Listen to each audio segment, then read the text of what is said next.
আসসালামু আলাইকুম এভরিওয়ান। আজকের এই ভিডিওটিতে আপনাদের দেখাবো আপনারা কিভাবে OnePlus Nord N10 5G এই মোবাইলটির চার্জিং লাইনগুলো ফাইন্ড আউট করবেন এবং সেই চার্জিং লাইনগুলো কিভাবে সাব কানেক্টরে কানেক্ট হয়েছে এবং সাব কানেক্টর থেকে কিভাবে মেইন বোর্ডে কানেক্ট হয়েছে সেটা দেখাবো। তো ফার্স্ট অফ অল দেখেন, আমি এখানে একটা সাব বোর্ড নিয়েছি, যেটার মানে হচ্ছে যেটাকে আমরা লজিক বলেও চিনি। দেখেন এখানে এই বুটের ভিতরে এখানে একটা আমরা পোর্ট দেখতে পাচ্ছি, যেটা হচ্ছে টাইপ সি।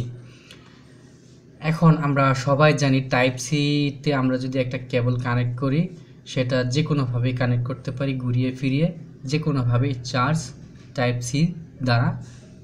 এখন দেখেন এই টাইপ সি পোর্টের দুই পাশে পজিটিভ লাইন রয়েছে এবং মাঝখানে রয়েছে ডাটা প্লাস লাইন, তারপর ডাটা নেগেটিভ লাইন। এখন এটা হচ্ছে সেন্টার।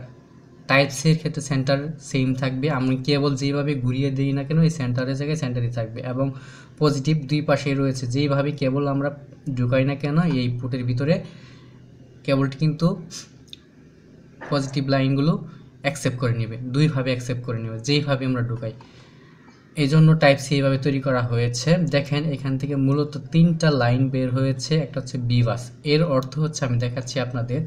বিবাস এর মিনিং হচ্ছে চার্জিং পাওয়ার ইনপুট, চার্জিং পাওয়ার ইনপুট, অর্থাৎ এইখান থেকে আমরা চার্জের পাওয়ারগুলো ইনপুট পাচ্ছি, যেটা হচ্ছে পজিটিভ লাইন বিবাস। তারপর হচ্ছে এখানে ইউএসবি ডিএন মানে হচ্ছে ডাটা নেগেটিভ, এটা হচ্ছে ডাটা প্লাস। এখন এই তিনটা লাইনের ভিতরে যদি এই যে ডাটা প্লাস না লাইনটা যদি মিসিং থাকে, তাহলে খুব অল্প পরিমাণে এম্পিয়ার যাবে। যখন আমরা স্মার্ট চার্জার অর্থাৎ 6 পোর্টের চার্জার ব্যবহার করব, সেখানে এম্পিয়ার দেখাবে 0.6 এম্পিয়ার অথবা একটু প্লাস দেখাতে পারে, কিন্তু কোনোভাবেই 1.0 এর উপরে দেখাবে না। এটা আপনারা মাথায় রাখেন। তাহলে এখানে শর্ত হচ্ছে যে তিনটি লাইনই কাভারেজ থাকতে হবে, তাহলে একটা মোবাইলে পরিপূর্ণভাবে এম্পিয়ার ঢুকবে। অর্থাৎ এই ক্ষেত্রে যদি তিনটি লাইনই পরিপূর্ণভাবে কানেক্ট থাকে, সেই ক্ষেত্রে 1.0 থেকে 2.0 পর্যন্ত এম্পিয়ার এই পোর্টের ভিতরে ঢুকতে পারে। তো দেখেন এই লাইনগুলো কোথায় কোথায় গিয়েছে সেটা দেখেন। প্রথমে এখানে বিবাসটা, এখান থেকে শুরু করে সরাসরি এই যেখানে কানেক্ট হয়েছে, অর্থাৎ এই যে বিবাস লাইনের নিচের দিকে এখানে একটা পয়েন্ট করা রয়েছে, যেখানে আমাদের এই যে এইখানে রেজিস্টর এবং ডায়োড ব্যবহার করা হয়েছে, যেটার মানে হচ্ছে এই বুটটা দুইভাবে দেখানো হয়েছে। এই বুটের নিচের অংশটি হচ্ছে এটা। এখন এখানে ইজি করে ড্র করা রয়েছে। দেখেন এই লাইনটা এই রেজিস্টরের সাথে কানেক্ট হবে। তারপর এখানে গুরুত্বপূর্ণ বিষয় হচ্ছে ক্যাপাসিটরের ওয়ান টার্মিনাল অর্থাৎ পজিটিভ লাইন পাবে, অপরটি নেগেটিভ লাইন পাবে। তারপর এখানে রেজিস্টর হয়ে তারপর এইখানে সরাসরি বিবাসটা এখানে 5টা পিন ফিল আপ করে নেবে। বিবাসটা 5টা পিন ফিল আপ করে নেবে। আপনি এখন যদি এই চার্জিং পোর্ট কখনো চেঞ্জ করেন, নষ্ট হয়, তো ফার্স্ট অফ অল আপনি এখান থেকে পোলারিটি চেক করবেন। এখানে পজিটিভ লাইন অবশ্যই ধরবেন মাল্টিমিটারের, তারপর এখানে নেগেটিভ লাইন ধরবেন। ধরার পর যদি আপনি রিডিং পান 5 ভোল্ট এবং পরিপূর্ণ এম্পিয়ার পান, তাহলে পোর্টটি চেঞ্জ করবেন না, এবং যদি না পান তাহলে চেঞ্জ করবেন।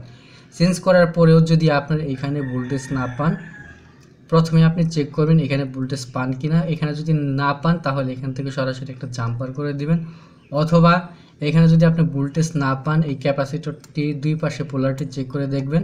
ক্যাপাসিটরের পোলারিটি ভোল্টেজ না পেলে এখানে ক্যাপাসিটর শর্ট থাকতে পারে, শর্ট থাকলে ক্যাপাসিটিটি চেঞ্জ অথবা রিমুভ করে নেবেন। তারপরেও যদি না পান, সরাসরি এখান থেকে একটি ওয়্যার নিয়ে সরাসরি এখানে জাম্পার করে দিবেন, তাহলে কিন্তু এখানে সাব কানেক্টরে পজিটিভ লাইন পেয়ে যাবে।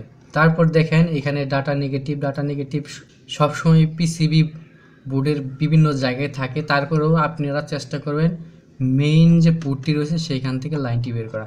এখান থেকে সরাসরি এই হলুদ রঙের লাইনটা চলে গেছে, দেখেন সরাসরি এই যেখানে সাব কানেক্টরের 2 নাম্বার পিন এখানে চলে গেছে। এটাও কিন্তু এখানে 1 নাম্বার চলে গেছে। এখন আপনাদের দেখাচ্ছি এটা এখানে ডাটা পজিটিভ অর্থাৎ বিবাস, এখানে ডাটা নেগেটিভ। এই তিনটি লাইন আমাদের মেইন বোর্ডের সাথে ম্যাচ রয়েছে কিনা সেটা আমরা দেখি। এখানে দেখেন আমি দেখাচ্ছি, এই যে এটা হচ্ছে 5টি লাইন, এখানে এটা হচ্ছে মেইন বোর্ডের কানেক্টর। এই যে এখানে দেখেন এটা এটার সাথে এটা, এটার সাথে এটা, এগুলো কিন্তু সব কিছু ঠিক রয়েছে। আপনারা যদি এই পিন দুইটা মিসিং পান তাহলে কিন্তু এখান থেকেও আপনারা সংগ্রহ করতে পারেন লাইনগুলো। তারপর দেখেন, তো আমরা বুঝে গেলাম যে আমাদের লাইনগুলো ঠিক রয়েছে। আমি শুধু এই ভিডিওটিতে এই পর্যন্তই দেখাবো। পরবর্তীতে ভিডিওতে আমি এই লাইন থেকে কিভাবে এখানে চার্জিং সলিউশনগুলো করা যায় এবং এর কোনো সমস্যা থাকলে কীভাবে ফাইন্ড আউট করা যায় আমি তা দেখাবো। সো এবার আমি আবার সাব বোর্ডে চলে যাচ্ছি, অর্থাৎ লজিকে চলে যাচ্ছে। এখানে আমি দেখাচ্ছি যে এইখানে যদি